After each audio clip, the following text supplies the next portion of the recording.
Yo, what's up guys? It's Noah here, and in today's video, we're going to be talking through some player props I like on Prizepicks for today's NBA slate on Monday, February the 3rd. We got a relatively big Monday slate, 10 games, so there's going to be a lot of props to choose from today, guys. Do have some early plays that I like for this Monday slate, taking a first look at the board on Sunday night. At the time I'm recording this video, we already have props up for 6 games, so got a good amount to choose from. I was able to find 3 early plays that I liked, and as always, we're going to break down these plays and we're going to talk about why I like them. Now, before we do get started, make sure that you guys hit that like button down below. If you do enjoy these Prizepicks videos, make sure to hit that subscribe button as well. And if you guys are new to the channel and if you are new to Prizepicks, be sure to sign up for Prizepicks. Use that promo code NOAH when you do. When you sign up for Prizepicks with my promo code and place your first lineup, you'll get $50 in promo funds instantly added to your account. Cool promo that Prizepicks is doing, and again, you get access to that when you sign up and use code NOAH. Make sure to check out Prizepicks if you have not yet. And I do also want to shout out Sleeper. We do have a partnership with Sleeper as well. You guys can go sign up for Sleeper, use promo code NOAH over there, and a similar promotion. When you play your first $5 lineup, you'll get $55 worth of free lineups when you sign up and use code NOAH on Sleeper. So Sleeper's got a new promo. It replaces their deposit match bonus that they used to do, and that was a promotion that would entice new users to deposit more money because the more money you put in, the bigger bonus you would get.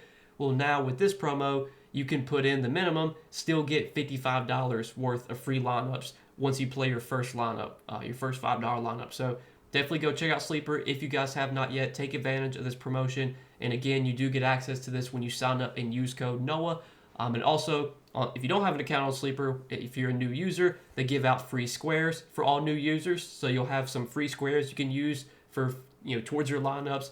And Sleeper also does do a lot of discounts throughout the week. They're always doing discounts. Almost every day of the week they have discounted props on their app. So check them out, guys, and make sure again to use that code NOAH when you sign up for Sleeper.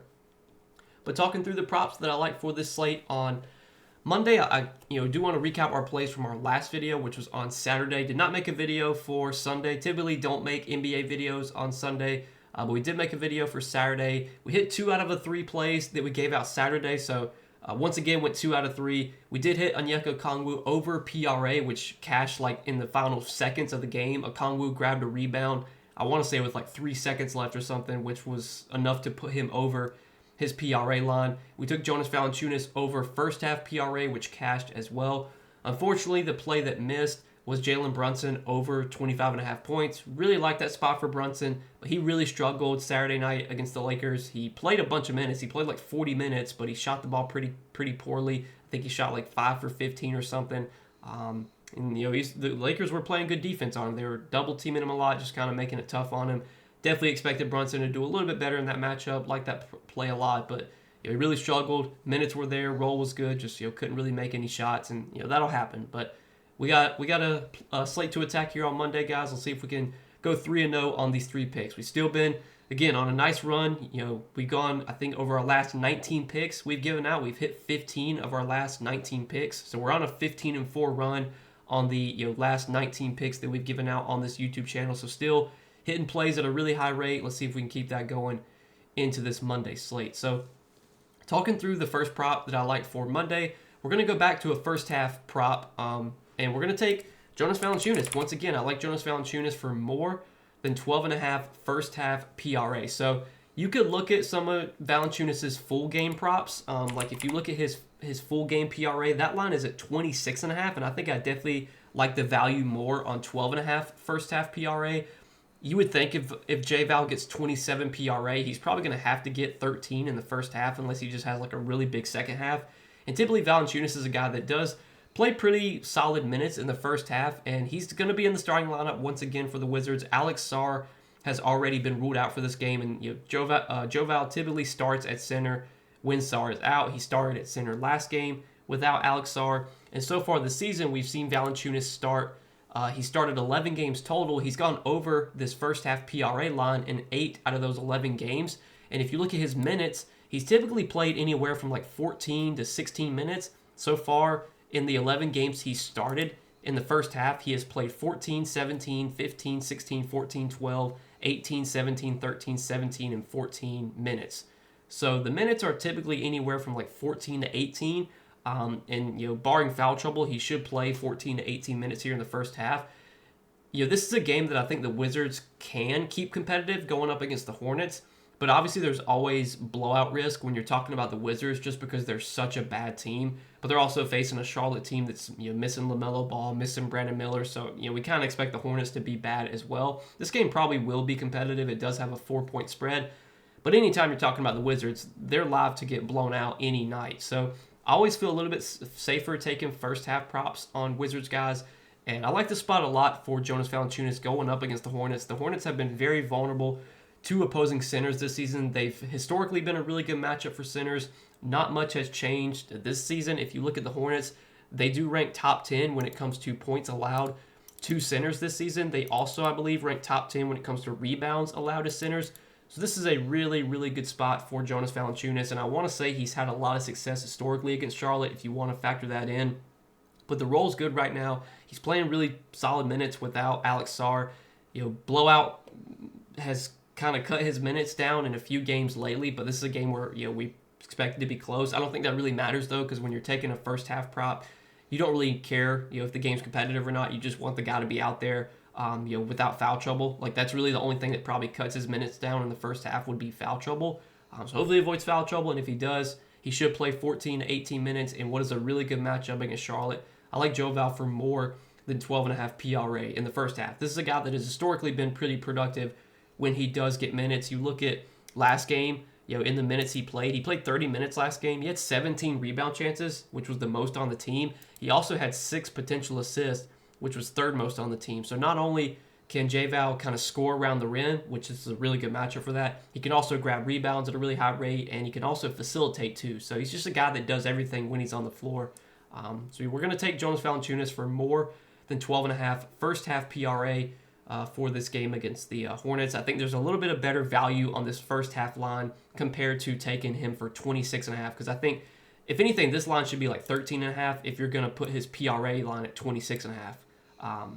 Because you're basically taking like half the projection, and half of 26.5 would be like 13.25 or something like that. So this line should probably be 13.5. At 12.5, I like the over. So that's our first play for Monday. And then the next prop that I like is going to be a PRA prop.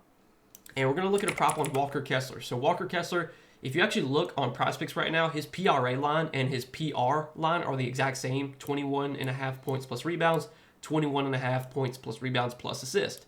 Now, Walker Kessler is not a guy that you really expect to get many assists. This season, he's only averaging, I think, like 1 assist per game. He's actually averaging 1.5 assists per game. If you're going to take one of these two props, if you're going to take an over on Kessler's PR or his PRA, you definitely want to take his PRA right now while the lines are the same. If anything, this line should probably be a point higher, if not like 2 points higher, because Kessler typically can give you like 1 or 2 assists. Again, he's averaging 1.5 assists per game. He's had at least 1 assist. He's had at least 1 assist in 5 of the last 6 games. And again, he's typically a guy that can give you maybe 1 or 2 assists per game, but that's besides the point. This is a spot that I do like for Kessler going up against the Pacers. The Pacers have been another pretty good matchup for centers this season. If you look at where the Pacers rank when it comes to allowing points to centers, allowing rebounds to centers, they rank in the top half of the league when it comes to points allowed to centers, and they've been a team you can really beat on the glass. They're top 10 in rebounds allowed to centers. And Kessler is a big man that kind of relies on rebounding and scoring around the rim for his production. Walker Kessler's not a guy that can really stretch the floor at all. He's not going to shoot threes. He's going to mainly rely on putbacks, dunks, lobs to get his points, and the Pacers have been vulnerable to stuff like that. The Pacers do give up a lot of points in the paint. Last season, the Pacers gave up the most points in the paint, and so far this season, the Pacers are giving up, I believe, the 6th most points in the paint. I'm going to check it just to confirm. Yeah, 6th most points in the paint this season the Pacers are giving up. So I think this is a really good spot for Walker Kessler. And although the Jazz are a team that doesn't really have much to play for, they're not going to make the playoffs. They're not going to make the play-in either. They don't really have much to play for, but they're still giving their guys pretty decent minutes. Like, if we look at Kessler's game log lately, over their last just 10 games, he's played 29, 30, 30, 31, 27, 34, 31, 29, 27, and 33 minutes. And if you look at the games where his minutes got cut down, the game he played 27 minutes was a blowout against Minnesota. They lost that game by 25. The game he played 29 minutes was a blowout against Memphis. They lost that game by 22. The game he played 27 minutes, that was a competitive game. He had 2 fouls. Maybe he got in some early foul trouble, not sure. But typically we can expect Walker Kessler to play about 30 to 32 minutes in competitive games. And this game against the Pacers does project to be competitive. It has a 6-point spread. The Jazz are playing at home, which I think makes it a little bit more likely this game is competitive. And if we look at Walker Kessler this season, when he has played at least 30 minutes, he's gone over this PRA line in 18 out of 19 games. So a very, very high hit rate when he plays over 30 minutes. The one game where he went under, he had 19 PRA in 30 minutes against the Knicks. And the Knicks, they're one of the toughest matchups for centers. They've been great at limiting points and rebounds to centers.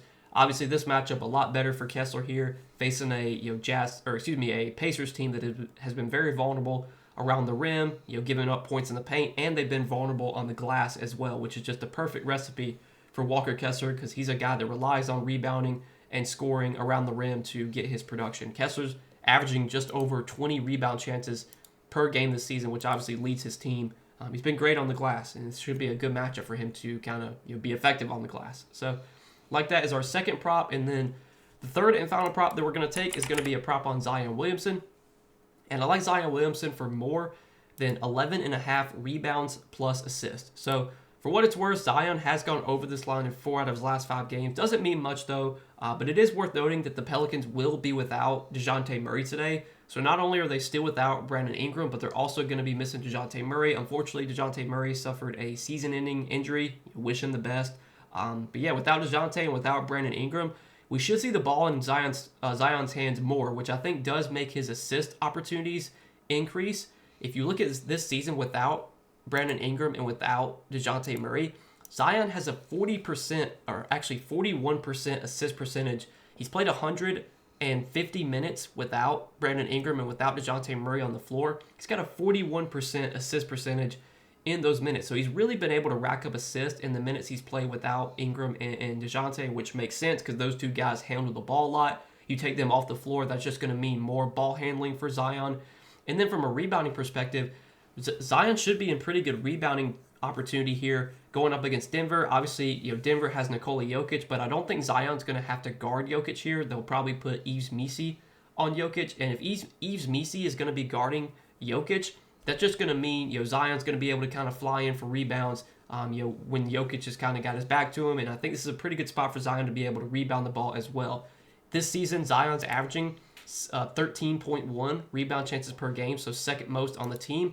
And he's averaging 9.1 potential assists per game. So he's combining to average around 22 rebound chances and potential assists per game.